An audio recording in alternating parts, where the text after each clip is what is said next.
हरे कृष्णा। आप सबका स्वागत है ईश्वर परिषद के आज के सेशन में। आज बहुत ही पवित्र दिन है। आज सीता माता का आविर्भाव तिथि है, तो थोड़ा उनके आशीर्वाद है कीर्तन करेंगे। रघुपति राघव राजा राम, पतित पावन सीताराम। रघुपति राघव राजा राम, पतित पावन रघुपति राघव राजा राम, पतित पावन सीताराम।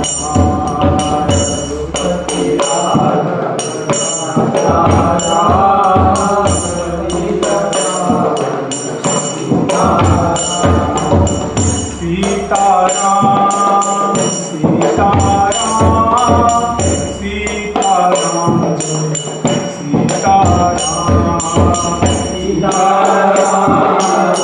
सीताराम सीताराम जय सीताराम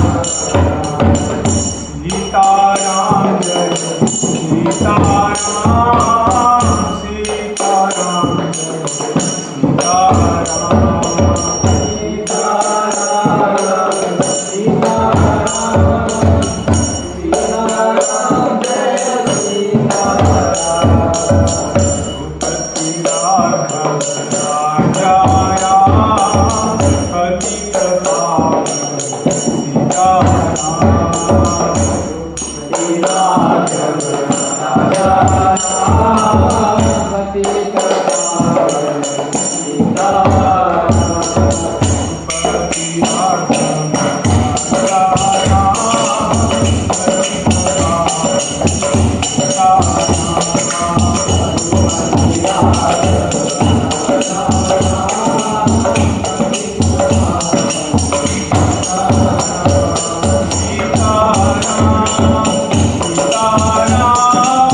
लाल की जय, श्री सीता ठाकुरानी की जय, श्रील प्रभुपाद की जय, श्री शुभ शत की जय।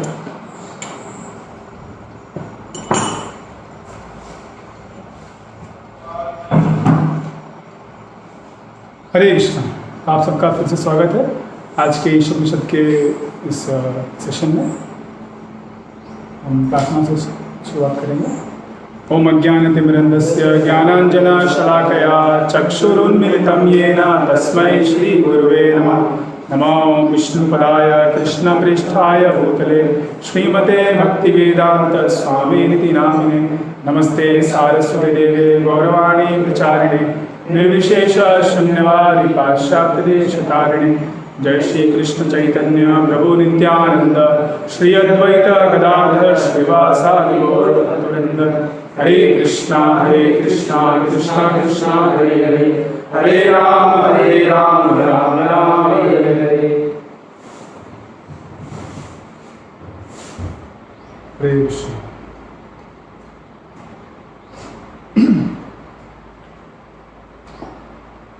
तो कल के सेशन में हमने देखा कि जो मनुष्य जीवन है उसका दायित्व क्या है, उस पर बहुत हैवी रिस्पॉन्सिबिलिटी है।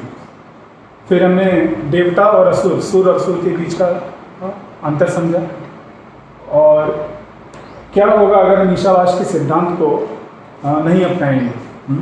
पिछले श्लोक में ऐसे लोगों का वर्णन है जो कि ईशावास के सिद्धांत को न मानने के कारण अंधे न तमसाविता है, उनको आसुरी लोकों में भेजा जाता है।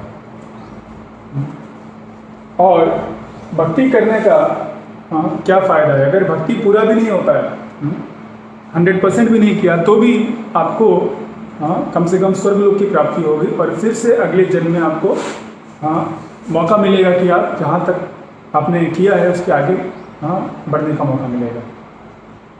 फिर कुछ प्रश्न थे कल के और पिछले दिनों के, वो हम देखेंगे। तो पहला प्रश्न था कि क्या निष्काम कर्म भक्ति है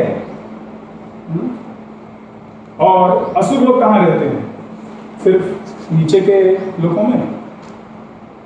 और जो हमारे जीवन में अलग अलग ये पिछले दिन पूछा गया प्रश्न कि जो सफरिंग्स आते हैं, जो हमको मुश्किलें आती हैं, दुख होता है, उसको हम कैसे फेस करें। तो सबसे पहला निष्काम कर्म। निष्काम कर्म मतलब कि आपका उसमें कुछ कामना नहीं है, आप स्वयं के लिए कुछ नहीं चाहते, तो टेक्निकली वो भक्ति नहीं है। वो उससे आपको बहुत होगा मोक्ष मिलेगा क्योंकि आप कर्म के बंधन में नहीं फंस रहे। लेकिन जब वो निष्काम कर्म भक्ति का जो फल है अगर आप भगवान को अर्पण करेंगे, विष्णु को, कृष्ण को, तो वह कर्मयोग बन जाता है, निष्काम कर्मयोग होता है और तब वो भक्ति की तरफ काउंट किया जा सकता है। लेकिन असली भक्ति क्या है कि हम भगवान को प्रसन्न करने का प्रयास करें, भगवान क्या चाहते हैं वो हम का प्रयास करते हैं। जैसे आपने सीखा होगा भक्ति रसायन सिंधु में कि अन्याभिलाषिता शून्यम ज्ञान कर्मादीनागतम अनुकूल्येन कृष्णानु श्रीनम भक्तियुक्तम। तो इसके तटस्थ लक्षण है, स्वरूप लक्षण है। तो अन्याभिलाषिता शून्यम, निष्काम बनना, वो तटस्थ लक्षण है। लेकिन असली लक्षण क्या है, स्वरूप लक्षण कृष्णानुष्ठीन। आप कृष्ण को प्रसन्न करना चाह रहे हैं, वह असली चीज़ है। तो यह निष्काम होने से आपको मदद मिलती है, जिसके द्वारा भगवान के प्रति प्रेम पूर्वक सेवा कर सकते हैं। क्योंकि जब हम विकर्मी रहते हैं, हम विरोध में कार्य कर रहे हैं भगवान के, तो तुरंत एक सेकंड में हम भगवान के शुद्ध भक्त नहीं बन सकते। तो निष्काम कर्म हमको मदद करता है, आपको फिजिकली टूल है उसको आपको उठाने के लिए, आपकी चेतना। तो अपने में निष्काम कर्म भक्ति नहीं है, लेकिन अगर उस निष्काम कर्म का गोल, उसका जो रिजल्ट है, निष्काम कर्म व्यक्ति क्या है, वो अटैच्ड है कार्य से, कर्म करने से, तो जो उसका रिजल्ट है उससे अटैच नहीं है। बहुत और समझाएंगे। जैसे कल हमने सीखा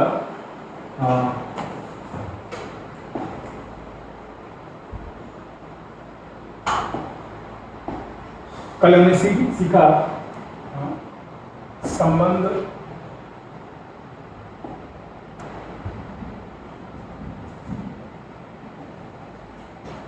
संबंध, अभिधेय और प्रयोजन के विषय में।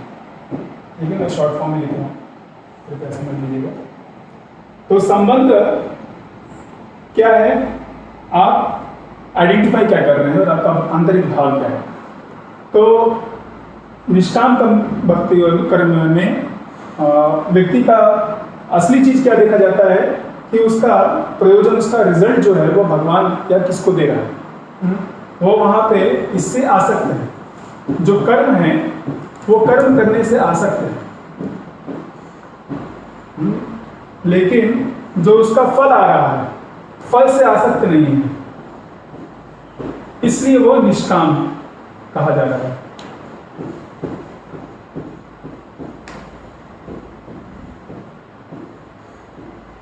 वह आसक्त है किससे? कर्म से। उसका संबंध ज्ञान जो भी हो, जिससे भी आप आइडेंटिफाई करें, उससे नहीं मतलब है। असली चीज है कि वह कर्म से आसक्त है, लेकिन जो उसका फल है वह उससे आसक्त नहीं है, निष्काम है। उसकी कोई कामना नहीं है। और ये फल अगर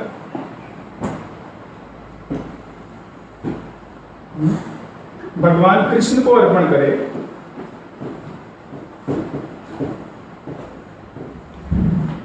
तब वह भक्ति कहलाएगा।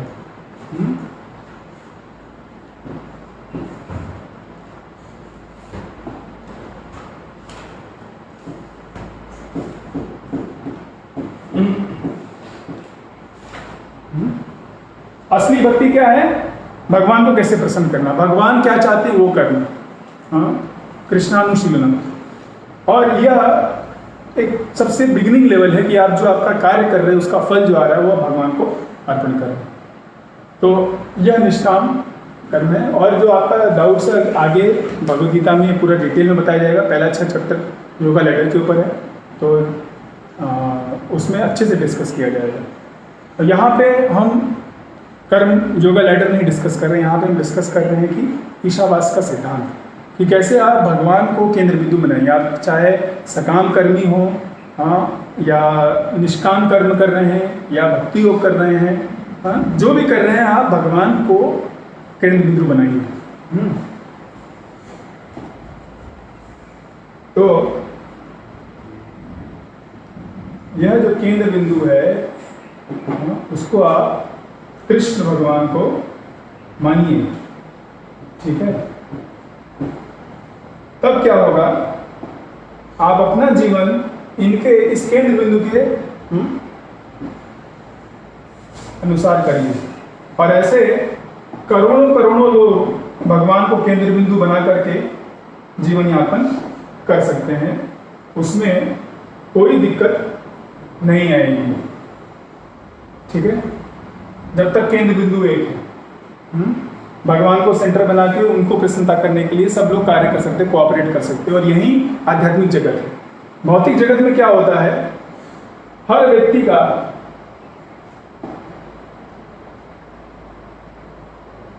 का अपना केंद्र बिंदु होता है।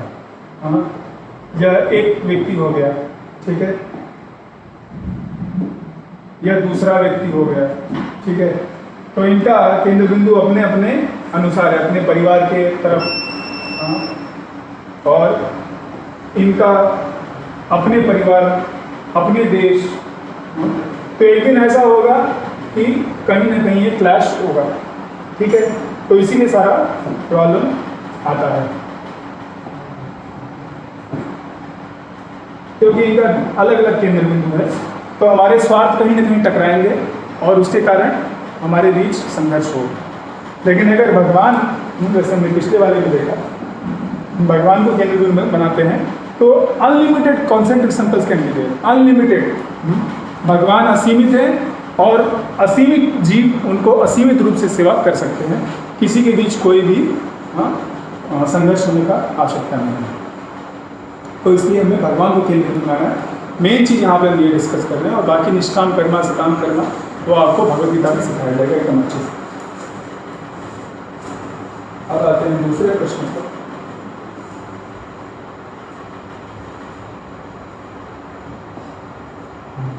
असुर लोग कहाँ रहते हैं?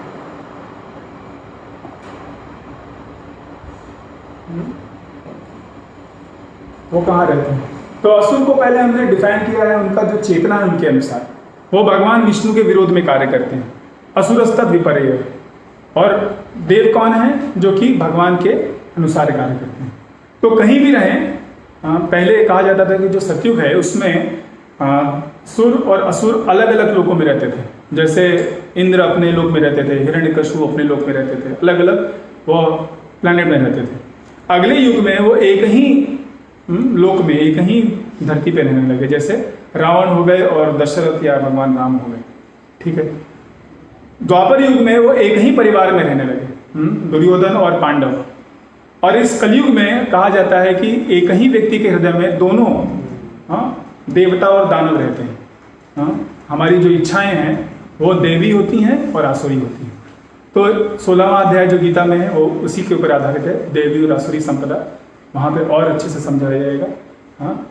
तो शॉर्ट में ये है कि हमें आपकी चेतना क्या है? भगवान की सेवा करना चाहते हैं या भगवान के विरोध में कार्य करना चाहते हैं?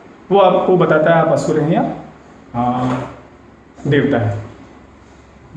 और उन लोगों के लिए यूजली उनके लिए अलॉटेड प्लेस है नीचे के लोग, देवताओं को स्वर्ग लोक है। और यहाँ पे मिक्स लोग हैं जिनमें कि देवता और असुर के दोनों के गुण हैं। और वह उनको ऑप्शन दिया जाता है इस मनुष्य शरीर में कि वो देवताओं की तरह बनना चाहते हैं या असुरों की तरह बनना चाहते हैं, ठीक है। फिर अगला प्रश्न है कि कैसे हम जो हमारे जीवन में दुख आ रहे हैं उनको कैसे हम फेस करें। तो सबसे पहले ये समझना होगा कि यह जो संसार बना है यह दुखालयम है।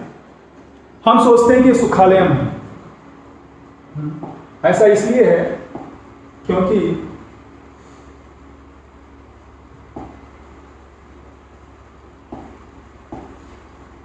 जीव के दो भ्रम हैं। एक है वैकुंठ भ्रम,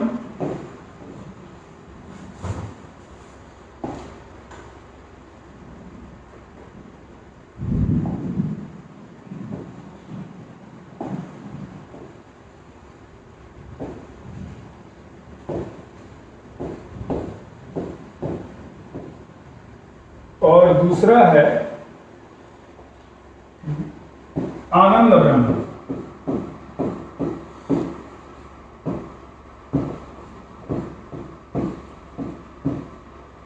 ठीक है।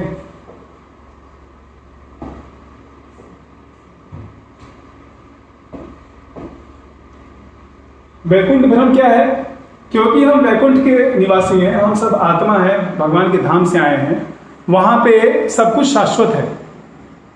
तो हम ये एक्सपेक्ट करते हैं कि यहाँ भी चीजें क्या होंगी? शाश्वत होंगी, हमेशा रहेंगी। हम शाश्वत हैं, वो धाम शाश्वत है, तो जो भी हमारे पास है वो हमेशा हमारे पास रहेगा। लेकिन यहाँ पे इस जगत में ऐसा नहीं होता है, इसीलिए भ्रम है, वैकुंठ भ्रम है। ये कैसा लोक है? दुखालयम, अशाश्वतम। अशाश्वतम है, यहाँ हमेशा ये नहीं रहेगा। भूत्वा भूत्वा प्रलीयते, इसका सृष्टि होता है फिर उसका विसर्जन हो जाता है। हर एक चीज का एक मैन्युफैक्चरिंग डेट है और फिर एक्सपायरी डेट है, ठीक है। तो इसलिए ना ये संसार को हमें समझना है कि ये जो भौतिक जगत है यह वैकुंठ नहीं है। तो ये भ्रम का हमें नाश करना होगा। दूसरा क्या है? आनंद भ्रम। वैकुंठ में हम जो भी कुछ करते हैं सब कुछ हमको आनंद देता है। जो भी करें, छोटी छोटी चीजें भी हमको आनंद देती है। तो इसी तरह हम यहाँ सोचते हैं कि यहाँ भी हम जो कुछ भी करेंगे वो हमको क्या करेगा? आनंद देगा। तो ये आनंद भ्रम है। तो ऐसा यहाँ नहीं है ये दुखालय है, यहाँ जो भी करेंगे उसे दुख मिलेगा। और दुखों का प्रतिकार करने के कारण क्या होता है? ये महादुखालय बन जाता है और भी ज्यादा दुख मिलता है। तो अभी जैसे पहले के समय में 500-600 साल पहले ये गाड़ियाँ नहीं चलती थी, तो लोग जब गांव में चलते थे तो कभी कभी सांप वगैरह, अभी जैसे बारिश का मौसम है तो बहुत सारे अनंत शेष के पार्षद हमको दिखाई दे रहे हैं, ठीक है। तो वो आते हैं और हम उनके ऊपर ना बिना देखे चढ़ जाते हैं तो वो हमको काट लेते और मृत्यु हो जाती थी। तो कुछ लोगों का होता था। तो फिर लोगों ने नहीं, अभी हम गाड़ी पे चलेंगे, हम रोड बनाएंगे और इससे सांपों से मुक्ति मिलेगी। लेकिन अभी क्या होता है, लोग उससे ज़्यादा अभी रोड एक्सीडेंट में मर जाते हैं। ठीक है। और जो धुआं पोल्यूशन है उससे ओजोन लेयर डिप्लीट हो रही है, ख़त्म हो रही है और गर्मी बढ़ जा रही है पूरा। जब अभी तो ठंडी का, अभी तो बारिश का मौसम भी नहीं है, इतना बारिश हो रहा है कि मत पूछिए। 1 महीना पहले सब बोल रहे थे ऑक्सीजन दो भगवान, ऑक्सीजन दो। अभी ऑक्सीजन इतना है कि इतना मत दो, ठीक है। तो ये आप जो भी करें यहाँ पे उसका कुछ ना कुछ बाद में चल के गलत इफेक्ट आएगा, आपको वो दुख ही देगा, क्योंकि दुख खा लेना है। तो इन 2 तथ्यों को स्वीकार करना पड़ेगा, मानसिक तौर पे, आंतरिक तौर पे। हम मानने को तैयार नहीं हैं, हम चाहते हैं कि हम होंगे कामयाब एक दिन, will make this world, life is better, LG life is good. लेकिन ऐसा है नहीं, होता नहीं है। ये सिर्फ मूवी में होता है, वो लोग अच्छा एक्टिंग करते हैं, पैसा कमाते हैं और आपको उल्लू बना करके निकल लेते हैं। वहाँ पे लिखते हैं they live happily ever after, हुआ है कभी नहीं हुआ। तो वो सिर्फ आपको भ्रम में रखने के लिए, ये दोनों भ्रम को और बढ़ाने के लिए। तो समझिए कि ये जगत कैसा है, ये अशाश्वत है, दुखालय है, और यहाँ पे ये सब चीज़ें आएंगी। हाँ, हमारा सबसे बड़ा प्रॉब्लम क्या है? एक्सपेक्टेशंस। हम एक्सपेक्ट करते हैं, हम आशा रखते हैं कि ऐसा ही होगा। हाँ, हमारे जो माता पिता होंगे हमेशा हमारे लिए केयर करेंगे, हमारे जो रक्षक हैं, देश के रक्षक हैं, नेता हैं, वो हमारी रक्षा करेंगे, ठीक है। हमारे बच्चे जो हैं वो क्या कहते हैं, देवता जैसे होंगे। तो ये सब एक्सपेक्टेशंस है जो कि कभी फुलफिल नहीं होते हैं, होंगे कुछ समय के लिए होंगे। तो हमें अपने एक्सपेक्टेशंस को प्रैक्टिकल रखना है। भाई ये जो जगत है यहाँ ऐसा ही होगा। हाँ, कभी भी यह सुखालय नहीं बन सकता। तो सुखालय प्राप्त करना है तो भगवान की भक्ति करनी होगी। और जो भी दुख आ रहे, अगर आप उनको कुछ कर सकते हैं, हाँ, कुछ अगर बीमारी हो गई आप दवा लीजिए।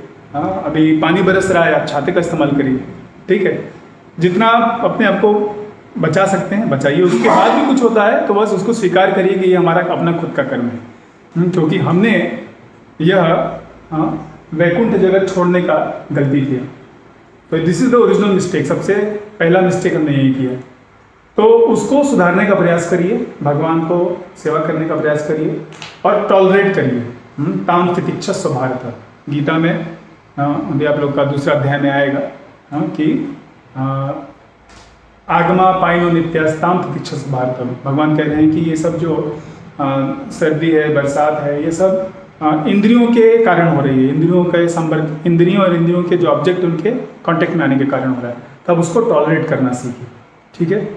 तो हम जो नहीं चाहते हैं, मिजरी वो आएगी, और जो हम चाहते हैं वो हमें नहीं मिलेगा, वो भी मिजरी है। दोनों दुख है। जो हम चाहते हैं वो मिलता नहीं, और जो नहीं चाहते वो हमको दिया जा रहा है। तो इसके लिए हमें रेडी रहना चाहिए, और अगर हम कुछ कर सकते हैं तो प्रयास करिए। और प्रयास करने के बाद भी हो रहा है तो समझिए कि यह हमारा प्रारब्ध है, इसको टॉलरेट करते हुए जितना भी आगे बढ़िए। जैसे एक हमारे मित्र थे, उनको पैर का प्रॉब्लम था, उनको एक पैर में पोलियो है। तो उनको डॉक्टर बोल रहे थे कि भाई देखो अभी तुम्हें इसके साथ जीना पड़ेगा, कुछ भी ऐसा नहीं कर सकते कि ये पैर तुम्हारा ठीक हो जाए। अभी इसमें कितना आप दवा लेकर के थोड़ा ठीक कर सकते हैं, एक्सरसाइज करके, रेगुलर योगा प्राणायाम करके, वो आपके ऊपर है। तो योगो भक्ति दुखा, योग करेंगे तो हमारे दुख का नाश हो सकता है। तो सबसे अच्छा योग क्या है? भक्ति योग करिए और इस ब्रह्मांड से ही छुट्टी पाइए और भगवान के धाम जाइए। वो अल्टीमेट सोल्यूशन है जो हम कल बता रहे थे। 100 सुनार की एक लोहार। हरे कृष्ण। मीटिंग के लिए वापस जाएंगे। नेक्स्ट, तो हमने ओवरव्यू में देखा था कि इंट्रोडक्शन जो भूमिका है और ईश स्तुति था। फिर हमने बताया दूसरा भाग जो है मंत्र 1 से लेकर 3 तक ईशावास्य का सिद्धांत। अब हम तीसरा सेक्शन चालू कर रहे हैं, भगवान के अचिंत्य गुण, उनके बारे में हम डिस्कस करेंगे। नेक्स्ट, तो मंत्र 4 है ये, कृपया आपने पुस्तक ले लीजिए, जिनके पास में यहाँ देख सकते हैं। अनेजदेकम मनसो जवीयो, बोलिए, नैना देवाप्नुवन पूर्वमर्षत्, नैना देवा तद्दावतोऽन्यन् अत्येति तिष्ठत्, तस्मिन् आपो मातरिश्वा दधाति। नेक्स्ट, अनुवाद। अपने धाम में स्थिर रहते हुए भी भगवान मन से अधिक वेगवान हैं और अन्य समस्त तोड़ने वाले को पीछे रख सकते हैं। शक्तिशाली देवता उन तक नहीं पहुंच पाते। एक स्थान पर रहते हुए भी वे वायु तथा वर्षा की पूर्ति करने वाले देवताओं को वश में रखते हैं। वे श्रेष्ठता में सबसे आगे हैं। तो अब यहाँ पे भगवान का गुणगान हो रहा है, भगवान के गुणों के बारे में बताया जा रहा है। तो यहाँ देखिए, हाँ हमने लिखा है कि भगवान एक अपने धाम में, वैकुंठ धाम में स्थित है, ठीक है, लेकिन फिर भी वह मन से ज़्यादा तेज दौड़ सकते हैं। हाँ, हमारा मन जो है सबसे तेज है। हम आज यहाँ हैं, अगर अमेरिका के बारे में सोचें वहाँ पहुँच सकते हैं, ठीक है, मन हमारा तुरंत पहुँच सकता है, लेकिन मन से भी तेज कौन है? भगवान, वो चल सकते हैं। तो यहाँ पे दो विपरीत चीजें हैं। हाँ, वह व्यक्ति जो एक जगह स्थिर है वह इतना तेज दौड़ सकता है कि मन को भी पछाड़ दे। तो यह भगवान की दिव्यता को बता रहा है। यह ऐसा नहीं कि ये ऐसा कैसे हो सकता है, लोग बोलते हैं ऐसे कैसे हो सकता है, ऐसा इसलिए हो सकता है भगवान दिव्य है। हाँ, ये उनका अचिंत्य गुण है। फिर दूसरी चीज है, बोलना है कि he can overcome all others running, और दूसरे लोग भी जो दौड़ रहे हैं, मैराथन दौड़ रहे हैं, हाँ, उनको भी वो पछाड़ सकते हैं, ठीक है।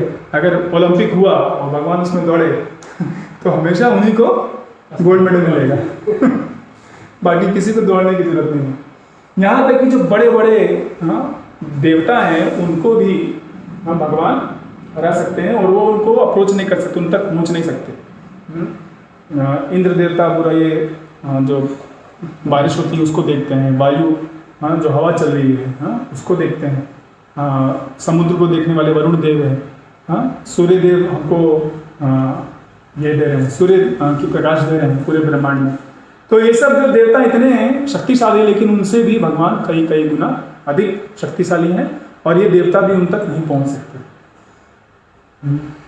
ऑल्दो इन वन प्लेस, वो एक जगह स्थिर है, फिर भी वह उन लोगों को कंट्रोल कर सकते हैं जो कि बारिश और हवा ये सब सप्लाई कर रहे हैं। तो ये उनका पावर है।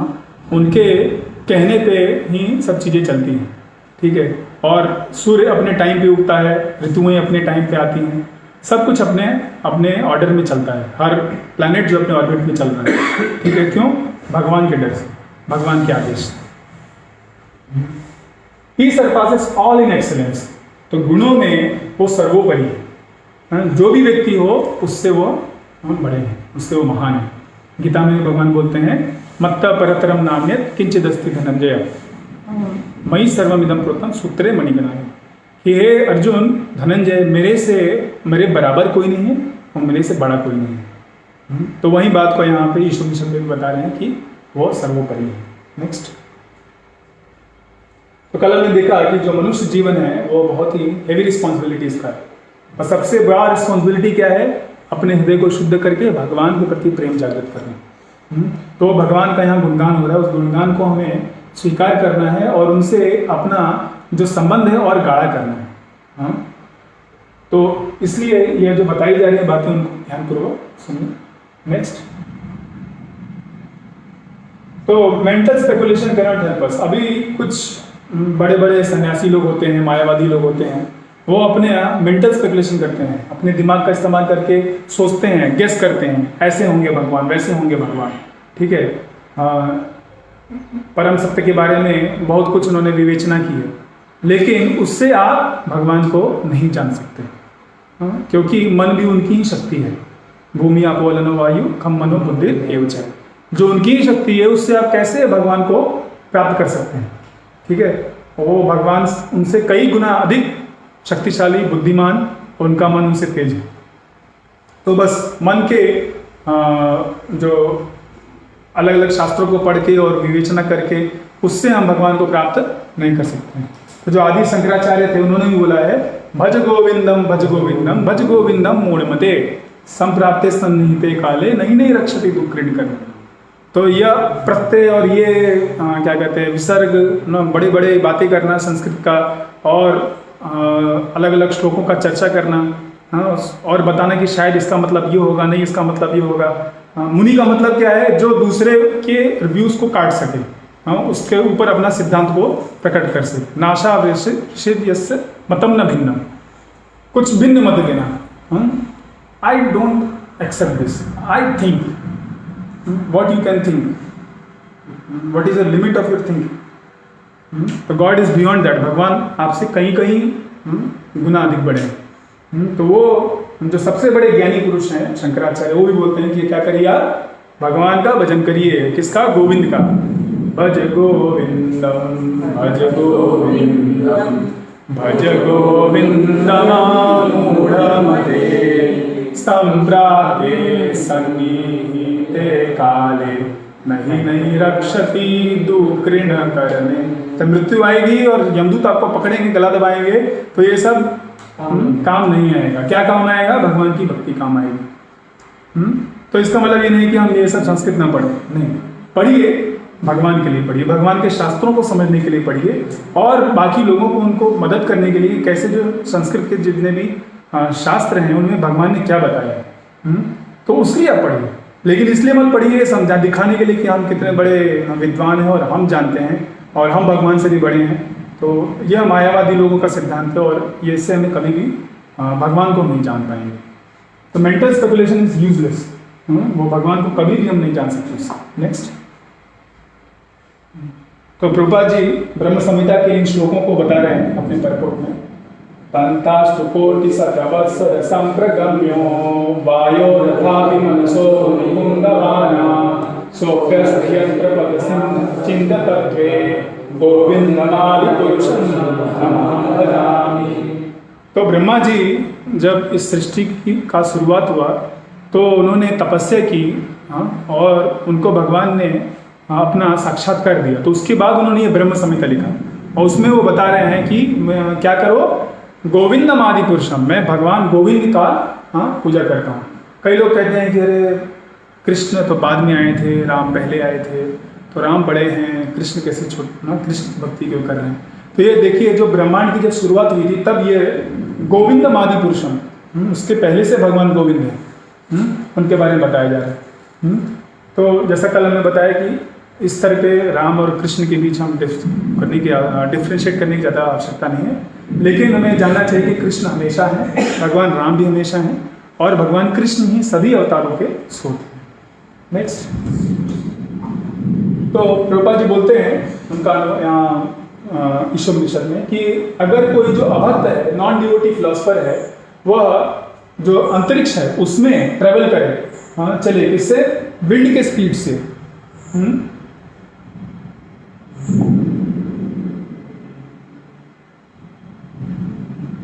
If he travels at the speed of wind और माइंड, तब भी क्या होगा, उसको करोड़ों करोड़ों साल तक वो चलता रहे, तब भी वह एब्सोल्यूट ट्रूथ, भगवान को, परम सत्य को नहीं जान सकता. वो परम सत्य उससे बहुत बहुत बहुत दूर रहते हैं. तो अपने मन से, अपने शक्ति से अगर आप भगवान को समझना चाहें तो भगवान को समझ नहीं सकते. नेक्स्ट. नेक्स्ट. फिर 37वें श्लोक में बोलते हैं आनंद चिन्मय प्रतिभाविताभिस्ताभिरज्ञ एव निजरूपतया कलाभि गोलोक एव निवसत्य अखिलात्मभूतो गोविन्दमादिपुरुषं तमहं भजामि. नेक्स्ट. तो जो एब्सोल्यूट पर्सनालिटी गॉडेड है, वो कहाँ है? अपने ट्रांसेंडेंटल अबोर्ड, अपने दिव्य धाम में है, और उसका नाम, धाम का नाम क्या है? गोलोक. वो गोलोक में क्या करते हैं? वहाँ पे रहते हैं और अपनी लीलाओं में मग्न रहते हैं. ठीक है, वो लीला करके रहते हैं. अपने जो सभी पार्षद हैं, राधा रानी हैं, उनके माता पिता हैं, यशोदा माई, नंद महाराज, सभी जो ग्वाल बाल हैं, उनके साथ वो लीला करते हैं. फिर भी yet he remains at his unconceivable potencies, he can simultaneously reach every part of his creativeness. भले ही वो गोलोक वृंदावन में वहाँ पर है, लेकिन फिर भी अपने जो ब्रह्मांड है, अनंत कोटि ब्रह्मांड है, उसमें कहीं भी वो पहुँच सकते हैं अपनी शक्तियों के द्वारा. तो ये भगवान के दिव्य गुण हैं. जैसे हम हैं, हमारी शक्तियाँ लिमिटेड है. हम अगर यहाँ पे हैं तो जो हमारा दूसरा कोई रूम है, दूसरा कोई जगह है, हम वहाँ अपने ऑफिस में नहीं रह सकते, लेकिन भगवान अपने घर में रहते हुए भी अपने ऑफिस में सारा कार्य कर सकते हैं, वहाँ भी वो प्रेजेंट रह सकते हैं. तो यह उनका दिव्य गुण है. नेक्स्ट. तो यहाँ पे दिखाया जा रहा है कैसे भगवान अपने धाम में है, अपनी अंतरंगा शक्ति के साथ लीला कर रहे हैं हम अपने पार्षदों के साथ, लेकिन वहाँ रहते हुए भी, गोलोक धाम में रहते हुए भी वो इस सारे ब्रह्मांड की सृष्टि कर रहे हैं। ये महाविष्णु है, गर्भोदक्षाई विष्णु, जो कि भगवान के ही एक अंश हैं, और उनसे ही सारे ब्रह्मांड जो उनके सभी जो रोम कूप हैं उनसे निकलते हैं। तो भगवान गोविंद जो है वह सभी के सभी ब्रह्मांड में कहीं भी अपनी शक्ति के द्वारा वो आ सकते हैं और अपना कार्य कर सकते हैं। ये उनकी दिव्य शक्तियाँ हैं। नेक्स्ट, तब अब भगवान को जब अपने मन से नहीं जान सकते और भगवान इतने दूर हैं, दिव्य हैं, तो हम कैसे जान सकते हैं? तो भगवान जाने जा सकते हैं कैसे? अपने भक्तों के द्वारा। जो उनके भक्त हैं वही उनको सिर्फ समझ सकते हैं। और कैसे? Through is mercy. जब तक भगवान कृपा नहीं करेंगे तब तक आप उनको नहीं समझ सकते, आप बड़े ही भक्त हो। तो भक्तों को भी जब तक भगवान नहीं सिखाते, समझाते, उनको दिव्य ज्ञान नहीं देते, दिव्य ज्ञान हृदय प्रकाश में, तब तक हम उनको नहीं समझ सकते। तो ऐसे बहुत सारी लीलाएं, जैसे हम बता रहे थे ब्रह्मा जी, यहाँ देखिए ब्रह्मा जी अपने जो कमल है उस कमल के ऊपर वो स्थित हैं और तपस्या करते हैं, और जब वो परिपक्व होते हैं तो भगवान कृष्ण की मुरली से उनको सारा दिव्य ज्ञान मिलता है। ये श्रीमद् भागवतम के पहले श्लोक में आता है, तेने ब्रह्म हृदय आदि कवि। आदि कवि कौन है? ब्रह्मा जी। और ब्रह्म दिव्य ज्ञान उनके हृदय में वो भगवान देते हैं। तो जब उन्होंने भगवान की भक्ति की और भगवान उनसे प्रसन्न होते हैं उनकी सेवा से, तब उनको वो दिव्य ज्ञान होता है। फिर हम देखते हैं कि इधर भागवतम में 10वें स्कंद में बताया है कि कैसे जब पृथ्वी के ऊपर बहुत सारे आसुरिक लोग हो गए थे, आसुरिक राजा हो गए थे, तो सारे के सारे पृथ्वी माता एक गाय का रूप लेकर के सारे देवताओं के पास जाती हैं, उनसे निवेदन करती हैं कृपया हमको बचाइए। फिर वो सभी देवता ब्रह्मा जी के पास जाते हैं और ब्रह्मा जी सबको शिव वगैरह को लेकर के शिरोदक्षाई विष्णु के पास जाते हैं, और वहाँ पे क्षीर सागर में जाके वो पुरुष सूक्त का प्रार्थना करते हैं। ओम सा पृथ्वी सा पुरुषा, वो जो पुरुष सूक्त है वो बोलते हैं। और उसके बाद वहाँ पे उनको कुछ दिखाई नहीं देता, बस दिव्य ज्योति रहती है, और ब्रह्मा जी तब वो मेडिटेशन में बैठ जाते हैं, ध्यान लगाते हैं, और उनके हृदय में भगवान फिर घसीट देते हैं। तो इस तरह से भगवान जब तक न कृपा करें आप उनको नहीं समझ सकते उनके बारे में। तो भगवान की कृपा के बिना और उनके भक्त के द्वारा है, क्योंकि ब्रह्मा जी भक्त हैं, शुद्ध भक्त हैं, इसलिए भगवान उनको बता रहे हैं और उनके थ्रू बाकी देवताओं को पता चलता है। तो यह भगवान का अरेंजमेंट है। नेक्स्ट, उसी तरह देखिए अर्जुन भी भगवान को नहीं समझ पाया था। भगवान ने अपना विश्व रूप का दर्शन देते हैं, तब वो हमारे मैं आपको यादव सखा क्या क्या बोलता था, मुझे माफ़ कर दीजिए, मैं करोड़ों करोड़ दिशा से आपको दंडवत प्रणाम करता हूँ, वो डर जाता है। तो भगवान के बारे में उसे कैसे पता चला? भगवान ने उसको दृष्टि दी। जब वो दृष्टि दी तब वो भगवान के विश्व रूप का दर्शन कर रहा है, भगवान के असलियत को समझ पाया। फिर ब्रह्मा जी भी बाद में सृष्टि के शुरुआत में तो वो समझ गए, लेकिन जब कृष्ण आए 5000 साल पहले तो उनकी लीला देख के वो भ्रमित हो गए और उन्होंने कृष्ण को ही टेस्ट करना चाहा। तो भगवान ने ब्रह्म विमोहन लीला की। ये विस्तार से हम सुनेंगे जब 10वां स्कंद आएगा, थोड़ा 3-4 महीने लगेगा उसमें, ठीक है। तो ब्रह्मा जी आते हैं, उनका सारे के सारे जो उनके ग्वाल बाल और गाय हैं उनको चुरा ले जाते हैं, उनको छुपा के रख देते हैं, और फिर 1 सेकंड के लिए वो अपने धाम जाते हैं और वापस आते हैं। तो उतने में 1 साल बीत जाता है। अब भगवान कृष्ण ने सारे के सारे ग्वाल बाल और सारे गायों के रूप में खुद विस्तार किया, और 1 साल तक किसी को कुछ पता नहीं चला। 1 साल बाद जब ब्रह्मा जी आते हैं तो देखते हैं कि कुछ हुआ ही नहीं है। उन्होंने सब के सब ग्वाल बालों को चुरा लिया, लेकिन फिर भी उनको सब ग्वाल बाल और गायें दिख रही हैं।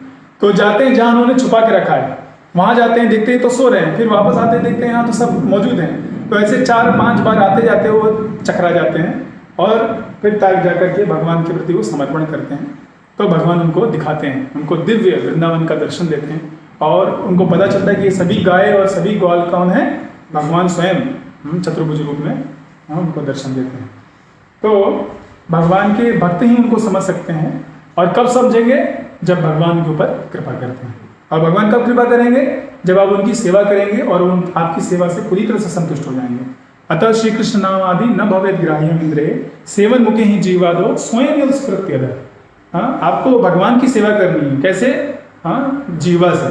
हाँ, हरे कृष्णा कृष्णा कृष्णा हरे हरे, हरे राम राम राम हरे। भगवान के नाम का कीर्तन करिए, भगवान के जो शास्त्र दिए गए भगवद गीता श्रीमद् भागवत का श्रवण करिए, दूसरों को बताइए, उनको जीवन में पालन करिए। और इस तरह से जब सेवा करते रहेंगे तब एक दिन जब भगवान प्रसन्न होंगे, जब आपका सेवा परफेक्ट हो जाएगा, तब भगवान स्वयं दर्शन देंगे। क्योंकि भगवान क्या है, असीमित हैं और हम बहुत सीमित हैं। तो सीमित व्यक्ति असीमित व्यक्ति को कभी भी जान नहीं सकता। वो तभी होगा जब असीमित व्यक्ति एग्री करे वो अपने आप को रिवील करने के लिए। तो यह बहुत ही महत्वपूर्ण सिद्धांत है भगवान को समझने के लिए। हमें भगवान का भक्त बनना होगा, और ऐसा नहीं कि आप भक्त बन के आप दिखाइए मुझको, बताइए क्या हो गया प्रभु जी, रोमांच कंपा नहीं हो रहा, 10 साल से जब कर रहे हैं। हाँ, लोग अलग अलग प्रश्न पूछते हैं, कब आएंगे नहीं आते तो फिर लोग अपने आप मनगढ़ंत बोलते हैं, कल भगवान मेरे को आए, सपने में आए।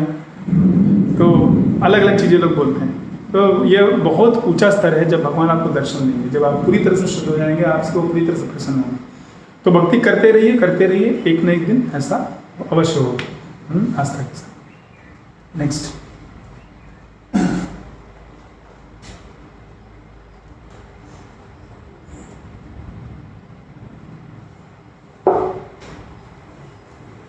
तो ये श्लोक के बारे में प्रभुपाद जी तात्पर्य बता रहे हैं।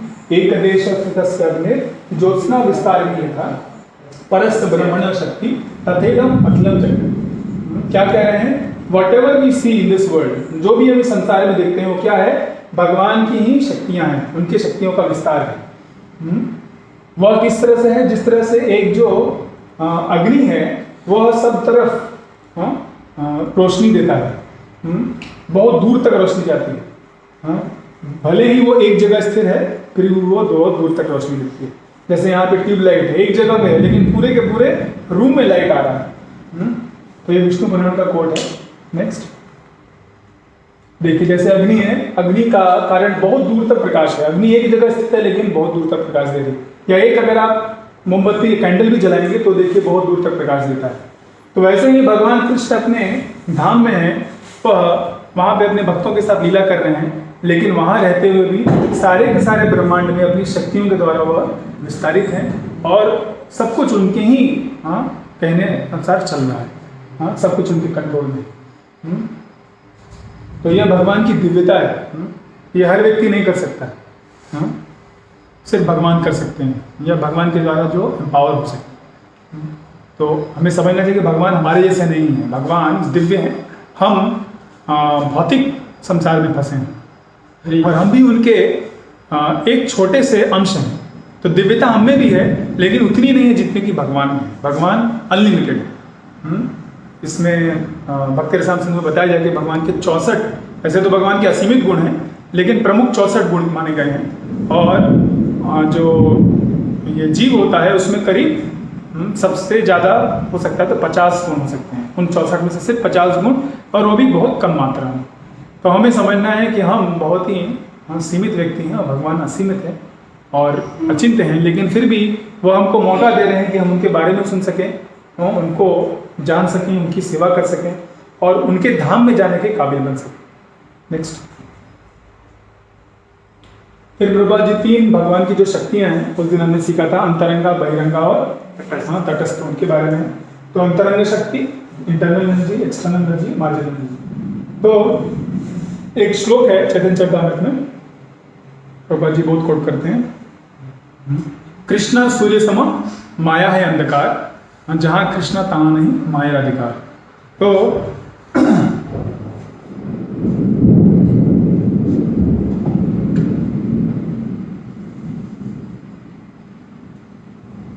तो कृष्ण कैसे हैं, वो सूर्य के समान है। ठीक है, नहीं ये लोग नहीं समझ लीजिए सूर्य है। और इसके सामने अगर कुछ जो जहां जहां उनका ये जो सनलाइट जा रहा है वह क्या है, इंटरनल पोटेंसी है। जहां जहां धूप है वह क्या है, अंतरंग शक्ति है। और अगर कोई ऑब्जेक्ट अगर इसके सामने आ जाए, अगर कुछ ऑब्जेक्ट अगर ऐसे आ जाए, सामने आ जाए, तो फिर इसका क्या होगा, पीछे में शैडो पड़ेगा। तो ये क्या है, एक्सटर्नल एनर्जी है। हम एग्जाम्पल दे रहे हैं। जो भगवान है वो सूर्य के समान है, जो उनका सनलाइट है उसको समझिए वो अंतरंगा शक्ति, इंटरनल एनर्जी है। जो छाया है वह बहिरंगा शक्ति है। और जहां वो दोनों मीट कर रहे हैं, मार्जिनल, इसलिए उसको मार्जिनल पोटेंसी बोला गया, तटस्थ, हाँ, वह भगवान के अंतरंगा और बहिरंगा के जहाँ मिलन हो रहा है वहाँ पर है। तो वो या तो भगवान के सेवा में लग सकता है अंतरंगा शक्ति के अंतर्गत या बहिरंगा शक्ति के अंतर्गत। उसके पास ऑप्शन नहीं, भगवान की सेवा करनी है बाई फोर्स और वॉलेंटरी। इसके बारे में आगे समझेंगे। नेक्स्ट, तो भगवान की अंतरंगा शक्ति श्रीमती राधा रानी, सीता देवी जिनका आज आविर्भाव तिथि है, रुक्मिणी जी, लक्ष्मी देवी, वह अंतरंगा शक्ति भगवान की सेवा में हमेशा लगी हुई। और सभी जो उनके प्रति समर्पित भक्त हैं आध्यात्मिक जगत में, भौतिक जगत में, उनको भगवान की सेवा के लिए प्रेरित कर रहे हैं, मदद कर रहे हैं। हम भगवान की सेवा सीधे सीधे डायरेक्टली नहीं कर सकते, उनके अंतर्गत ही कर सकते। और जो दूसरी उनकी शक्ति है बहिरंग शक्ति, दुर्गा देवी, माया देवी, पार्वती, वो इस ब्रह्मांड में जितने लोग हैं, जितने जीव हैं जो भगवान के विरोध में, उनके ऊपर वो कंट्रोल कर रही है, उनको जबरदस्ती भगवान की सेवा में लगा रही हैं, सिखा रही हैं कि कैसे वापस हम उनको सेवा में लगे। तो यह भगवान की दो प्रमुख शक्तियाँ हैं। तीसरी शक्ति के बारे में आगे सीखेंगे। तो भगवान कृष्ण हैं, उनकी ये बहिरंगा शक्ति है जो कि 3 गुणों से बनी है। देवी ऐसा गुणमयी मम माया दुरत्या, मामे भी प्रबद्धन्ते माया में काम करते थे। वो 3 गुणों वाली माया, कौन कौन से 3 गुण हैं? सत्वगुण, रजोगुण और तमोगुण। तो वो हम सबको नचा रहे हैं, हम पूरी तरह से उनके कंट्रोल में रखें। हमारे पास सिर्फ इच्छा है और इच्छा का हमने मिसयूज कर दिया ऑलरेडी यहाँ आकर के, और अभी उसका हम फल भोग रहे हैं। तो अगर वो इच्छा को वापस हम भगवान की सेवा में लगाएंगे तो क्या होगा? भगवान उनको स्वीकार करेंगे। भगवान देखिए यहाँ पे एक भक्त जो है, यहाँ पे ब्रह्मांड में भौतिक जगत में भक्ति करने के बाद, इसका नाम गोप कुमार है, ये बृहद भागवतम में इसकी लीला आती है। तो यहाँ पे सेवा करने के बाद जब वो पूरी तरह से शुद्ध हो जाता है, वो भगवान के धाम जाता है। जब भगवान को पता चलता है, भगवान दौड़ते हुए आते हैं, उसको अपना आलिंगन करते हैं, और सभी जो है सभी लोगों को देखिए वेलकम करते हैं। तो इस तरह हम सबका स्वागत होगा वापस, जब हम ये इच्छा को, भगवान की सेवा करने की इच्छा को वापस जागृत करेंगे, पूरी तरह से, और भगवान को प्रसन्न करेंगे। तो यही हमारा हमारे पास ऑप्शन है, या तो माया द्वारा, त्रिगुण 3 गुणों वाली माया के द्वारा हम फोर्सफुली सेवा करें, या वॉलेंटरी सेवा करें भगवान। तो ये स्थिति बहुत ही कठिन है, बार बार मृत्यु होती है, बार बार हमें कष्ट, जन्म मृत्यु जरा भी सहना पड़ता है। यहाँ पे कुछ मृत्यु नहीं, हमेशा शाश्वत है, सब आनंद है, ठीक है। और जो आनंद है वो बढ़ता रहता है, एवरी मोमेंट वो ब्लिस बढ़ता रहता है। तो यह मनुष्य जीवन दिया है कि ताकि हम यहाँ से वहाँ जा सकें। तमसो माँ ज्योतिर्गमय, मृतो माँ अमृतो गमय। यह क्या है? तमसा है, तमस अंधकारमय जगत है।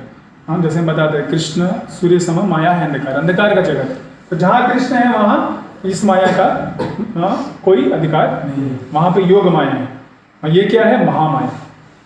योग माया मतलब जब सब कुछ हम भगवान से संबंधित देखें, उनकी सेवा के लिए इस्तेमाल करें। नेक्स्ट,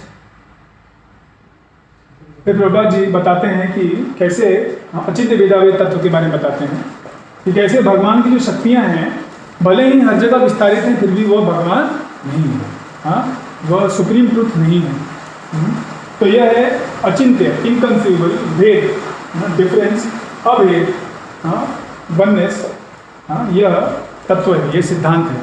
यह सबसे महत्वपूर्ण सिद्धांत है, सारे वेदों का जो सबसे उच्च सिद्धांत है वो अचिंत्य वेदावेद तत्व है। इसके विषय में जब आप तीसरे लेवल में सुनेंगे षड दर्शन, 6 सिस्टम्स ऑफ फिलोसफी, तो वहाँ पे आपको डिटेल में बताया जाएगा। और फिर वेदांत सूत्र जो कि इसी अचिंत्य वेदावेद तत्व पर आधारित है, वहाँ पे डिटेल में बताया जाएगा। तो यहाँ सिंपल टर्म्स में बताएंगे। नेक्स्ट, तो प्रभुपाद जी बहुत बार उदाहरण देते हैं कि जैसे सूर्य है और सूर्य की रोशनी है, तो सूर्य एक जगह स्थित है, लेकिन उनसे निकलने वाली रोशनी पूरे ब्रह्मांड में फैली हुई है। तो हम ये कह सकते हैं कि जब अगर सुबह होती है, तो जब सूर्य की रोशनी हमारे घर में आए, तो हम कह सकते हैं कि सूर्य आ गए। ये कहा जा सकता है, क्योंकि वो सूर्य की रोशनी सूर्य से अभिन्न है। लेकिन सूर्य पर्सनली नहीं आएगा। सूर्य पर्सनली आ जाएंगे तो हम सब मेल्ट हो जाएंगे, ठीक है। तो सूर्य आए भी हैं और सूर्य नहीं भी आए हैं। तो सन और सनलाइट जिस तरह से एक दूसरे से अभिन्न है, वैसे ही कृष्ण और उनकी शक्तियां एक दूसरे से अभिन्न है। और क्योंकि भगवान ने इन शक्तियों के रूप में विस्तार किया, इसका मतलब ये नहीं कि उनका जो पर्सनल एग्जिस्टेंस है वो खत्म हो गया है। जैसे सूर्य भी है और सूर्य की रोशनी भी है, साथ साथ है। सूर्य उससे खत्म नहीं होता, ऐसा नहीं कि सूर्य से रोशनी निकल गई तो सूर्य खत्म हो गया। सूर्य भी है, हाँ, एक दिन सूर्य खत्म होगा क्योंकि सूर्य भौतिक है, लेकिन भगवान क्या है, आध्यात्मिक है, वो कभी खत्म नहीं होंगे। तो he doesn't lose his personal existence. हाँ, जैसे किसी के पास 100 रुपए हैं और उसने सभी लोगों को 1-1 रुपए बांट दिए, तो अभी उसके पास कितना बचा? एक भी नहीं। हाँ, तो ये भौतिक जगत में होता है। भगवान अपने से हजारों भगवानों से निकलते हैं और फिर भी वो भगवान रहते हैं। इसी बात को हमने ओम पूर्णमिदम जो पहला इष्ट स्तुति था उसमें हमने सीखा था कि भगवान से निकलने वाले जितने भी यूनिट हैं वो अपने आप में कंप्लीट और परफेक्ट है। तो भगवान का जो पर्सनल एग्जिस्टेंस है कभी खत्म नहीं होता है, भले ही उन्होंने अपनी सारी शक्तियों के रूप में पूरे ब्रह्मांड में विस्तार करके रखा है। नेक्स्ट, तो इस चौथे मंत्र में इस उपनिषद के बहुत साफ साफ बताया जा रहा है कि जो परम सत्य है वो एब्सोल्यूट पर्सन है, वो एक व्यक्ति है। हाँ, निर्विशेषवादी व्यक्ति, हाँ, बहुत सारा आपको शास्त्रों से कोट देंगे, लेकिन ईश्वर उपनिषद में सीधे सीधे बोल रहा है यहाँ पे। हाँ, भगवान की अचिंत्य शक्तियों के बारे में बता रहा है। हाँ, कि कैसे भगवान एक जगह स्थित होते हुए भी पूरे ब्रह्मांड में फैले हुए हैं और सबसे ज्यादा सभी से गुणों में सर्वोपरि है। हाँ, तो अगर ऐसा नहीं होता, अगर वो व्यक्ति नहीं होते तो इतने सारे डिटेल्स देने की जरूरत नहीं थी कि उनके पर्सनल फीचर्स के बारे में। उनके जो एक व्यक्ति का जो गुण होता है, जैसे व्यक्ति का गुण होता है कि वो चलता है। चलता कौन है? व्यक्ति चलता है। हाँ, कोई भी लाइट चलता हुआ नहीं दिखेगा, ठीक है, चल रहा है मतलब वो व्यक्ति है। और आगे श्लोकों में आएगा हिरण्मयेन पात्रेण सत्यस्यापीतं मुखम। मुख किस व्यक्ति का होता है? जिसका आकार, निराकार का मुख नहीं होता। तो इतने सारा डिटेल्स ईश्वर उपनिषद दे रहा है। वो क्यों दे रहा है? इसलिए दे रहा है बताने के लिए कि कैसे जो परम सत्य है वह एक व्यक्ति है, एब्सोल्यूट पर्सन है। नेक्स्ट, तो भगवान कृष्ण का आकार है, उनकी आंख है, नाक है, कान है, सब कुछ है, ठीक है। उनका एक क्या कहते हैं, सबके साथ एक संबंध है, पर्सन है। वो अपने भक्तों के साथ आदान प्रदान कर रहे हैं, पेड़ के साथ आदान प्रदान कर रहे हैं, यहाँ देखिए मोर के साथ आदान प्रदान कर रहे हैं, हिरण के साथ हैं, गायों के साथ हैं, हाँ, अपने माता पिता के साथ हैं, अपने मित्रों के साथ हैं, ठीक है। तो उनका सबके साथ एक व्यक्तिगत संबंध है। वो दिखा रहे हैं कि आप जो खोज रहे हैं इस दुनिया में वो एक्चुअली मेरे पास है। हाँ, आप एक परफेक्ट फैमिली चाह रहे हैं, आप इटर्नल फैमिली चाह रहे हैं, शाश्वत घर परिवार चाहते हैं, वो सिर्फ मेरे पास है और वो परफेक्ट रूप में है। हाँ, वहाँ पे हर व्यक्ति संतुष्ट होता है। जैसे अगर कोई व्यक्ति है तो अपने बच्चों के साथ अगर डील करे तो अपने माता पिता का सेवा नहीं कर पाता, उनसे बात नहीं कर पाता, लेकिन भगवान सबके साथ एक ही समय में सबसे बात कर सकते हैं, सबको संतुष्ट कर सकते हैं। तो ये भगवान का अचिंत्य स्वरूप है, अचिंत्य गुण है। तो ऐसे भगवान को सेवा करने का हमको मौका मिले। नेक्स्ट देखिए, यहाँ पे और भी ब्रह्मांड में उनके जो आध्यात्मिक ब्रह्मांड है, स्पिरिचुअल जगह है, स्पिरिचुअल वर्ल्ड, वहाँ पे सभी के सभी जीव आते हैं, उनको सब उनसे प्रेम करते हैं। गाय है, यहाँ पे मोर है, उनका जो मुरली है वो भी एक व्यक्ति है, उनका जो ये गार्लैंड पहने वो भी एक व्यक्ति है। हाँ, तो वो सबके साथ आदान प्रदान करते हैं। यह उनका आध्यात्मिक जगत है, वहाँ एवरीथिंग इज कॉन्शियस। नेक्स्ट, फिर ईशावास का सिद्धांत जो हमने पिछली बार भी बताया था पहले मंत्र के में, कि कैसे अभी हमारा जो ड्यूटी, हमारा जो अभिधेय है उसके बारे में बात होगी। Every part and parcel of complete whole is endowed with some particular energy to act according to Lord's will.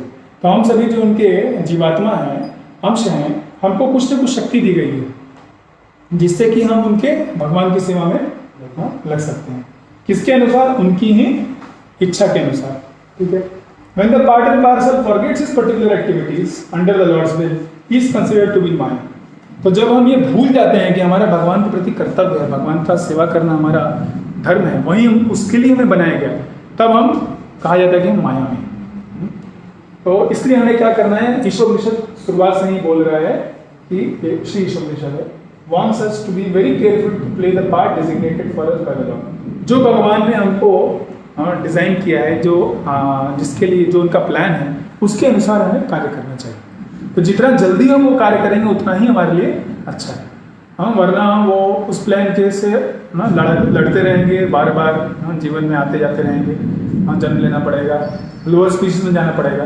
तो मनुष्य जीवन दिया है, ये बात को तथ्य को समझना और अपनी सारी शक्तियों को, तन मन धन जो भी है सब कुछ भगवान की सेवा में अर्पण करना। जहाँ से अगर मान लीजिए आपको आप अपने घर से बहुत दूर चले गए और वापस आना है, तो आप जहाँ है वहीं से आप मुड़िए, वहाँ से देखिए अभी हम किस तरह से वापस अपने घर की तरफ चलेंगे। तो आप जहाँ हैं जैसे वहाँ से ही अगर आप भगवान की तरफ मुड़ जाएंगे, भगवान की सेवा करना चाहेंगे, भगवान के विषय में सुनना चालू करेंगे, स्थाने से अपना स्थान पे रहिए और भगवान के विषय में सुनिए, तो क्या होगा, आप धीमे धीमे भगवान का जो चेतना है, भगवान का जो इच्छा है आपके लिए, उसके अनुसार कार्य करेंगे। नेक्स्ट, तो यहाँ पे बहुत सारे उदाहरण हैं। हनुमान जी का उदाहरण है, उन्होंने भगवान राम की जो सेवा की, भगवान राम जैसे चाहते थे सीता को खोज के लाने के, वो उन्होंने किया। रावण ने क्या किया, सीता को लेके चला गया, इस कारण उसका पूरा विध्वंस हो गया। लेकिन हनुमान ने क्या किया, सीता के बारे में पता लगाया और भगवान राम के साथ मिलकर युद्ध किया और उन सभी असुरों का संहार किया। तो ये इसलिए भगवान राम ने उनको अपना आलिंगन दिया। उन्होंने बोला कि मेरे पास, मैं तो अभी कुछ नहीं है मेरे पास, मैं सिर्फ तुम्हें अपना आलिंगन दे सकता हूँ। और उन्हें उनको स्वीकार किया और आशीर्वाद दिए। तो इस तरह से हम भी, हमारे पास जो शक्ति है वो क्या है, वो तो एक वानर थे, वो वानर हो के भगवान की इतनी सेवा कर सके, तो हम तो मनुष्य हैं। फिर यहाँ पे देखिए भीष्म पितामह हुए, अर्जुन हुए, तो उनका जो पार्ट है डेजिग्नेटेड है, उन्होंने अपना पार्ट किया। भीष्म भी शुद्ध भक्त हैं, अर्जुन भी शुद्ध भक्त हैं। अर्जुन कृष्ण की ओर से लड़े, भीष्म जो है कृष्ण के विरोध में लड़े, लेकिन वो भी भगवान का ही आदेश था। भगवान दिखाना चाहते थे कि कोई कितना भी महान हो, अगर मेरे विरोध में खड़ा होगा, मेरे भक्तों के विरोध में खड़ा होगा, तो भी उसका ध्वंस होना निश्चित है। तो यह पार्ट उनको प्ले करने को दिया था, तो उन्होंने उसको अच्छे से किया। ठीक है, ऐसा नहीं करे, नहीं अभी तो सब लोग मेरे को गलत तरीके से देखेंगे, मैं ये नहीं करने वाला, मैं भी अर्जुन की तरह, मैं भी उधर से लड़ूंगा, नहीं तो फिर वो कुरुक्षेत्र का युद्ध नहीं होता, अच्छे महाभारत की कथा आगे नहीं बढ़ती। फिर पांडवों में देखिए, अर्जुन जो है भगवान के प्रिय हैं, युधिष्ठिर भी प्रिय हैं, भीम भी प्रिय हैं, नकुल सहदेव भी प्रिय हैं। तो सभी जो है अपनी अपनी सेवा कर रहे हैं, उनको जो पार्ट दिया गया है। ऐसा नहीं भीम बोलता है अर्जुन हट जा, अभी मैं इस बार गीता सुनूंगा, तेरा ही नाम आता है, थोड़ा मुझे भी चांस दो, इक्वलिटी होना चाहिए। ऐसा कुछ नहीं, उनको क्या कहते हैं, पीयर प्रेशर नहीं था कि मेरे से आगे बढ़ जा रहा है। देखो युधिष्ठिर महाराज को नहीं प्रॉब्लम था कि अर्जुन गीता सुन रहा है। तो जिसको जो पार्ट दिया गया है आप वो पार्ट करिए और अपना पूरा 100% दीजिए, तो क्या होगा, भगवान प्रसन्न होंगे और हमारा भी उद्धार होगा। नेक्स्ट, तो all power is obtained from the Lord, therefore each particular power must be utilized to execute the will of the Lord and not otherwise। तो जो भी शक्तियाँ मिली हैं वो शक्तियाँ किस लिए मिली हैं, भगवान से मिली हैं, तो भगवान की सेवा में लगना चाहिए।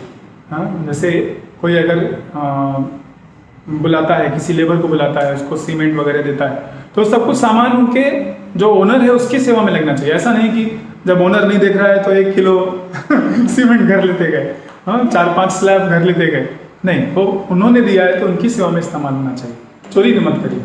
तो जो भी दिया है वो भगवान का है, भगवान की सेवा में इस्तेमाल करिए। The Lord can be known only by one who has adopted such submissive service attitude।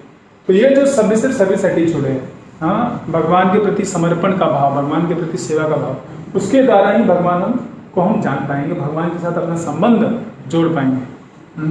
भगवान जैसे हम एक दूसरे से बात करते हैं, वैसे भगवान हमारे साथ बात करने को अवेलेबल हो पाएंगे। कैसे, जब हम ये सबमिसिव सर्विस एटीट्यूड, अपना वॉलंटरी सर्विस जो है, सेवा का भाव, उसको जागृत करेंगे। Perfect knowledge means knowing the Lord in all his features, knowing his potencies and knowing how this potencies work by his will. तो जो परफेक्ट ज्ञान है वो क्या है, शुद्ध ज्ञान या असली ज्ञान क्या है, भगवान को जानना, उनके सभी फीचर्स में। क्या क्या फीचर्स है उनका, ब्रह्मन, परमात्मा, भगवान, ये तीनों फीचर्स में भगवान को जानना। ऐसा नहीं कि सिर्फ और ब्रह्मन को जानना, हाँ, ब्रह्म ब्रह्म अहम ब्रह्मास्मि करते हुए नहीं बने। उनको भगवान परमात्मा भी हैं, भगवान व्यक्ति भी, ये भी जानना है। और उनकी जो पोटेंशियल, उनकी जो शक्तियाँ हैं, और उनकी शक्तियाँ किस तरह से उनके इच्छानुसार कार्य कर रही हैं, ये भी समझना है। हाँ, वरना क्या होगा, जो भगवान चाहते हैं उनके विरोध में हम कार्य करेंगे। तो ये पूरा जब ज्ञान होगा उसको हम परफेक्ट ज्ञान बोलते हैं।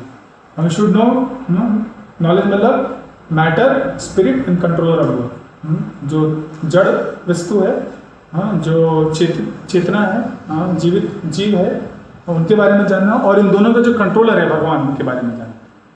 नेक्स्ट, तो आज का यहीं पे हम समाप्त करेंगे। ये थोड़ा समरी है। हमने आज देखा कैसे जो मेंटल स्पेकुलेशन है, मानसिक मन का, बुद्धि का इस्तेमाल करके भगवान के विषय में जानने का प्रयास करना हुआ, हाँ, पूरी तरह से useless है। सिर्फ भक्त ही भगवान को जा सकते हैं। कृष्ण की शक्तियों की 3 शक्तियों के बारे में हमने सुना, अंतरंगा, बहिरंगा, तटस्थ। अचिंत्य भेदाभेद तत्व के बारे में समझा, कैसे भगवान सूर्य और सूर्य के किरण के तरह उनकी शक्तियों के बीच संबंध है। भगवान हमेशा रहते हैं, उनकी शक्तियाँ पूरे ब्रह्मांड में विस्तरित हैं, लेकिन फिर भी भगवान का अस्तित्व खत्म नहीं होता। और हमें क्या करना है, भगवान का जो प्लान है हमारे लिए, वो हमें एक्सिक्यूट करना है। ठीक है, हरे कृष्ण। 1 मिनट रुक जाइए और नेक्स्ट। अभी अगले 2 दिन क्लास नहीं होगा, तो ये आप लोगों के लिए एक असाइनमेंट है, और खुशखबर है कि असाइनमेंट आपके पास ही रखना है। आप इसको पढ़िए और बनाइए। तो इसमें क्या करना है, आपको ईशावास का सिद्धांत अपने शब्दों में बताना है, समझाना है, और उसको सिद्धांत को स्वीकार करने से क्या होगा, results of accepting it, what are the consequences of not following, उसके अगेंस्ट में अगर हम काम कर रहे हैं तो क्या होगा, और कैसे आपने अपने जीवन में आप क्या चेंजेस लाना चाहते हैं, तो जिससे कि आप ये सिद्धांत को पालन कर सकें। आप क्या सोचते हैं? करीब 700 से 800 वर्ड्स का एक ऐसे आप लिख सकते हैं और ये अपने पास रख सकते हैं। नेक्स्ट, इसका कोई सबमिशन रिक्वायर्ड नहीं है, आपके पास रखना है। नेक्स्ट, श्रील प्रभुपाद की जय। तो कल मंडे को मंत्र 5 पढ़ के आइएगा, और पहले का 4 मंत्र भी पूरा पढ़ लीजिएगा। हरे कृष्ण।